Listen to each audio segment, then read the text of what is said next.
질의를 하게 된 더불어민주당 노원갑 출신 고영진 의원입니다. 어제 헌법재판소 사상 처음으로 소장에 대한 임명 동의안이 부결됐습니다. 민주주의와 시민 기본권의 최후의 보루인 헌법재판소의 소장 공백 사태가 장기화하게 돼서 정말 국민 여러분께 송구스럽기 짝이 없습니다. 또한 국회에서 잘 대응하지 못한 데 대해서 집권 여당의 일원으로 반성하고 또 국민 여러분들을 실망시킨 데 대해 무한 책임을 느낍니다.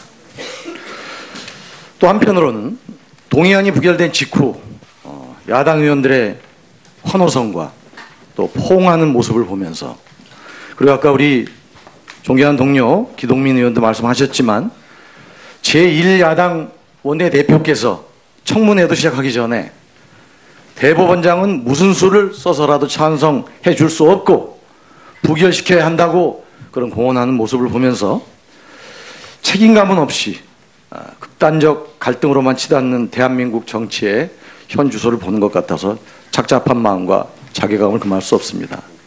그런 우려대로 오늘 벌써 시작도 하기 전에 이런 자료 요구를 또 빙자해서 여러 가지 정치 공세가 계속되고 있는 것에 대해서 다시 한번 유감을 표합니다.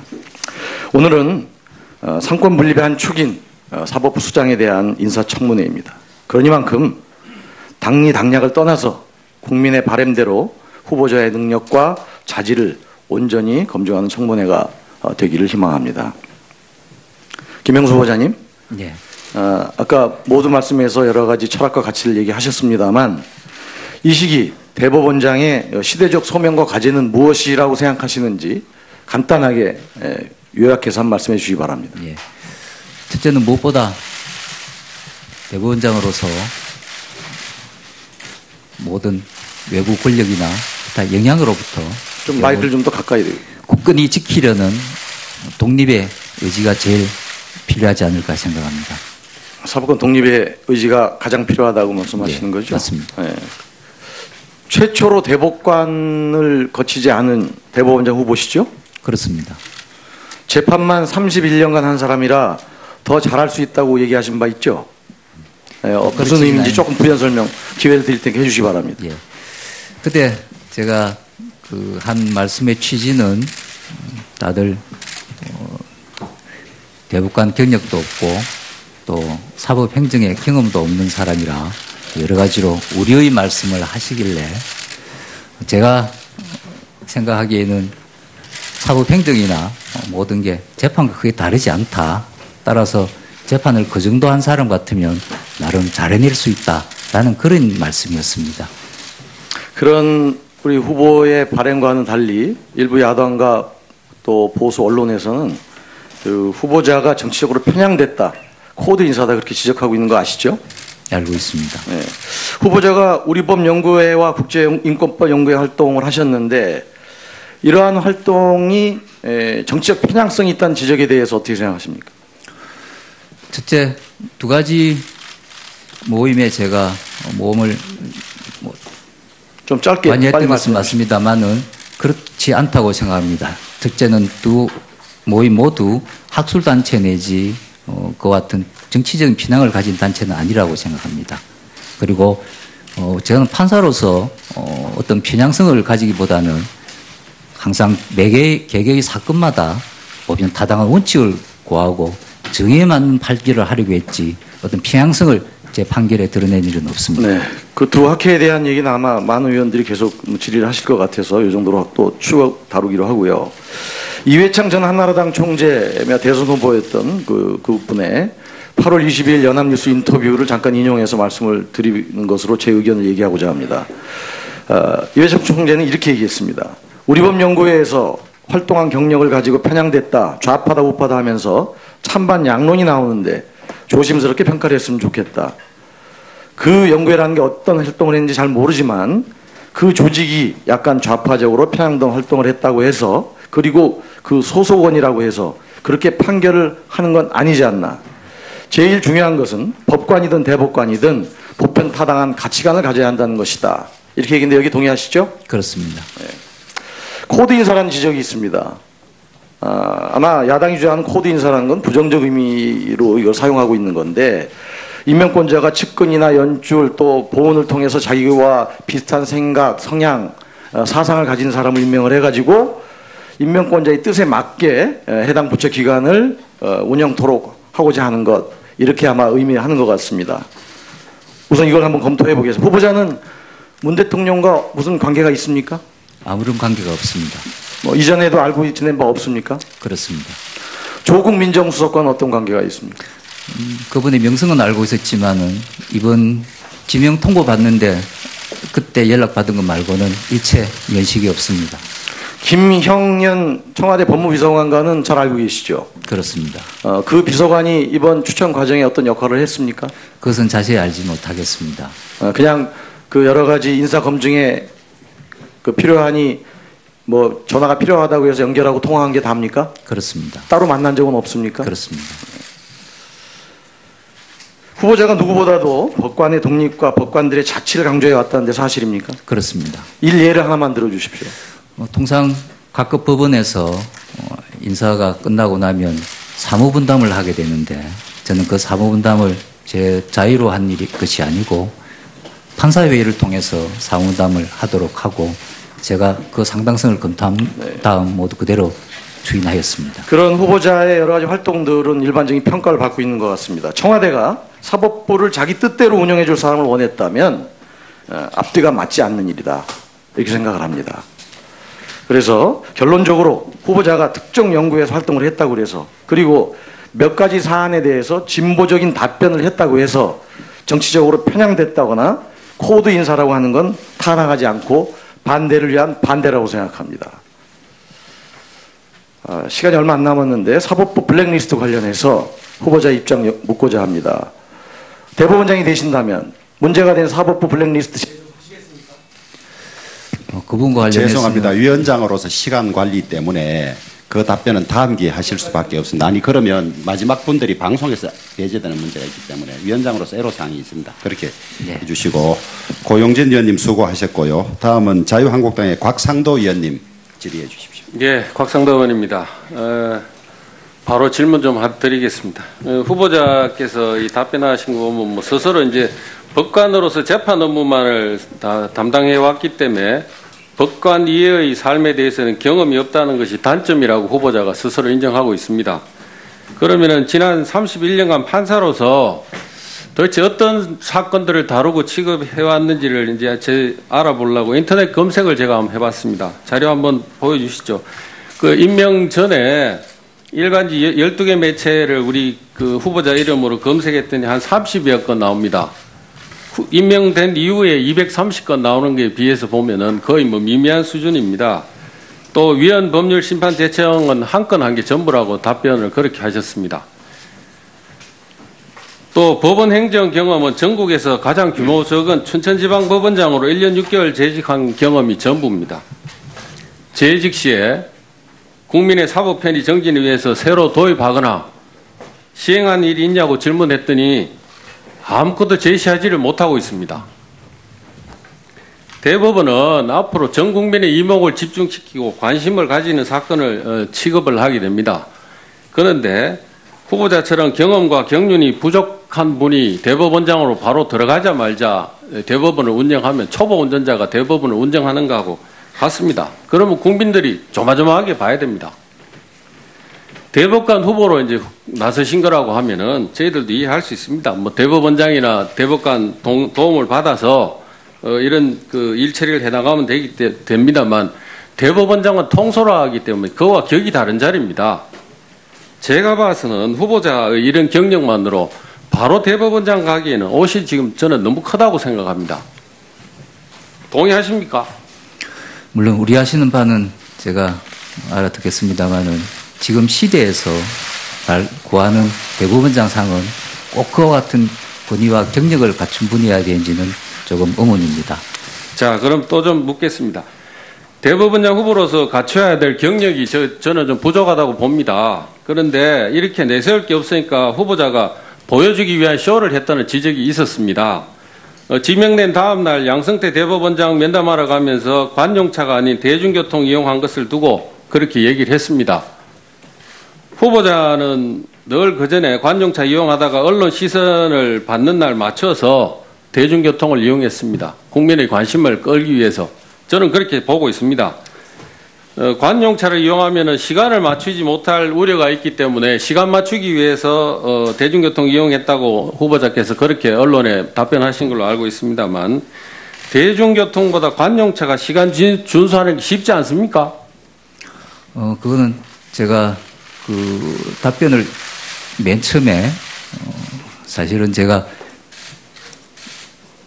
지명 발표를 듣고 대법원장님과 예방 시간을 정한 다음에 가는 것에 관해서 이야기를 할 때 이게 과연 저에게 차가 주어지기는 춘천지방법원장의 직무를 수행하라고 줬는데 이게 춘천지방법원장으로서의 일인지 아니면 저 개인의 일인지 의문이 들었습니다. 후보자께서 대통령이 하시는 일이 공무냐 대통령의 명을 받아서 하는 일이 공무인지 아닌지 의문을 가졌다는 이런 말씀이신데요.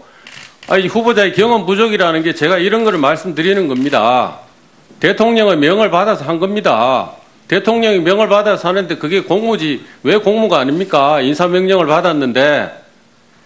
자, 춘천지방 양승태 대법원장 면담한 22일 날 일정을 제가 받았습니다. 한번 보시죠. 보시면은 중간에 관사 11시 55분경에 관사에 가셔서 관사에 좀 계시다가 12시 55분께 터미널로 간 걸로 되어 있습니다. 시간 맞추기 위해서 가셨다는 말씀은 이게 일치하지 않지 않습니까? 이게. 그것은 두 번째 그 이유였고 첫 번째는 조금 전에 말씀하신 것처럼 이게 차가 춘천지방법원장의 직무를 위한 것인데 그 점에 혼란이 좀 있어서 관용차를 쓸 생각도 했었는데 나중에 최종적으로는 쓰지 않는 것으로 하였습니다. 저는 관용차를 쓰면 혹시 그러면은 저희들한테 답변할 때도 그렇게 말씀하셨어야죠. 시간 맞추기 위해서 했다고 말씀하시면은 안 되죠. 일부 답변에는 그렇게 나간 것이 있습니다. 예. 하여튼 대통령 제가 경륜이 모자라다고 하는 말씀 잘 한번 다시 새기시기 바랍니다. 그 공문지 개인 업무인지 이런 거 구분을 이거 대통령이 시키는 걸 이걸 공문지 아닌지 개인 일인지 아닌지 모르겠다고 얘기하면은 어떡합니까? 그 다음에 후보자께서 관용차 이용한 걸 저도 한번 봤습니다. 자료 한번 보시죠. 보시면은 대법원도 여러 차례 다녀오셨습니다. 4차례, 5차례 관용차로 다녀오시고 이러면 시간 일정을 잘 알 수 있는 겁니다. 그런데도 불구하고 후보자께서 일종의 쇼를 한 거 아니냐 그런 생각을 저희들이 할 수밖에 없습니다. 결코 그렇지 않습니다. 알겠습니다. 청와대에서도 저는 후보자가 이 격이 좀 안 맞다 하는 걸 생각하고 있는 거 아니냐 하는 그런 의구심을 갖고 있습니다. 왜 그러냐 하면은 이낙연 국무총리, 임종석 비서실장이 통보하고 대통령께서 직접 발표하셨습니다. 김희수 헌재소장에 대해서는 조국 민정수석이 통보를 했습니다만 대통령께서 발표하시면서 헌법기관장이기 때문에 직접 발표했다고 하셨습니다. 대법원장인 후보자에 대해서는 조국 민정수석이 통보하고 박수현 대변인이 발표했습니다. 행정부처 장차관 지명할 때 이렇게 합니다. 대법원장을 지금 행정부처 장차관 정도 수준으로 이렇게 지금 가는 겁니다. 청와대에서도 후보자가 경륜, 경험 이게 부족하기 때문에 이 정도로 쉽게 생각하는 겁니다. 대법원이 헌법기관 아닙니까? 헌법기관장이지 않습니까? 맞죠? 그렇습니다. 하지만 그것은 오히려 반대로 삼권 분립의 한 축인 대법원장을 존중하고 오히려 더 배려하는 그런 차원으로 생각하고 있습니다. 대통령께서 오부 요인을 초청해서 청와대에 부르고 하면은 국회의장, 헌법소장, 이렇게 해서 대법원장 이렇게 해서 같이 회동하십니다. 이게 정치 권력으로부터 이 독립주장하던 국제인권법 연구회 판사가 정치 권력의 심장부인 청와대에 들어가서 법원에 대한 정치를 하고 있습니다. 이것만 봐도 후보자의 정치 권력으로부터 예, 곽상도 의원님 수고하셨습니다. 그래서 그렇게 판결을 하는 건 아니지 않나. 제일 중요한 것은 법관이든 대법관이든 보편 타당한 가치관을 가져야 한다는 것이다. 이렇게 얘기했는데 여기 동의하시죠? 그렇습니다. 네. 코드 인사라는 지적이 있습니다.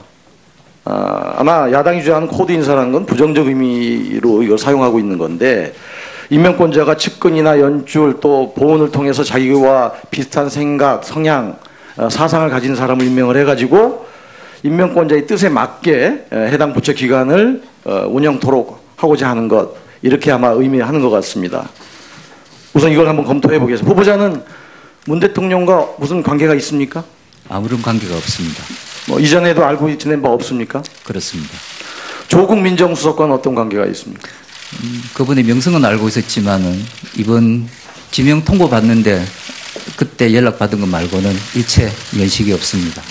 김형년 청와대 법무비서관과는 잘 알고 계시죠? 그렇습니다. 그 비서관이 이번 추천 과정에 어떤 역할을 했습니까? 그것은 자세히 알지 못하겠습니다.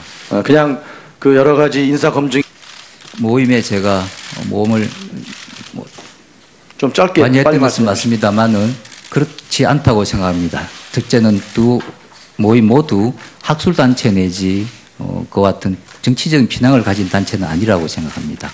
그리고 저는 판사로서 어떤 편향성을 가지기보다는 항상 매개 개개의 사건마다 보면 타당한 원칙을 고하고 정의에 맞는 판결을 하려고 했지 어떤 편향성을 제 판결에 드러낸 일은 없습니다. 네, 그 두 학회에 대한 얘기는 아마 많은 의원들이 계속 질의를 하실 것 같아서 이 정도로 또 추가 다루기로 하고요.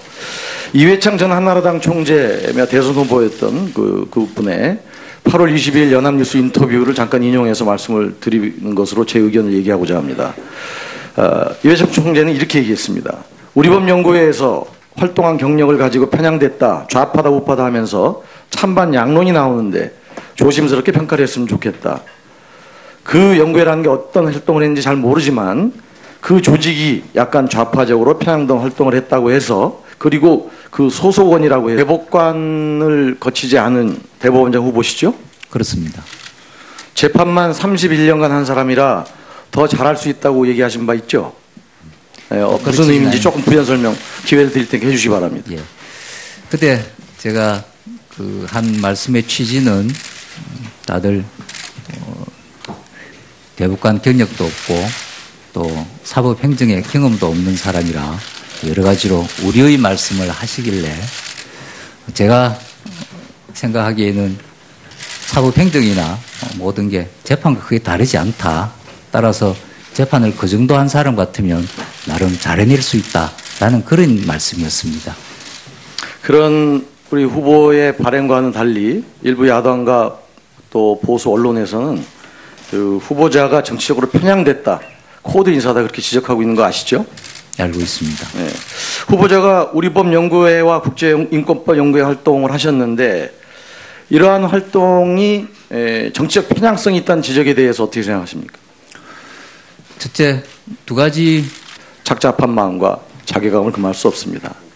그런 우려대로 오늘 벌써 시작도 하기 전에 이런 자료 요구를 또 빙자해서 여러 가지 정치 공세가 계속되고 있는 것에 대해서 다시 한번 유감을 표합니다. 오늘은 상권 분립의 한 축인 사법부 수장에 대한 인사청문회입니다. 그러니만큼 당리 당략을 떠나서 국민의 바람대로 후보자의 능력과 자질을 온전히 검증하는 청문회가 되기를 희망합니다. 김영수 후보자님, 네.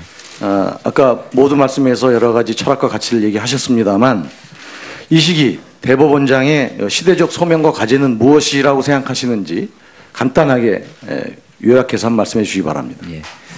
첫째는 무엇보다 대법원장으로서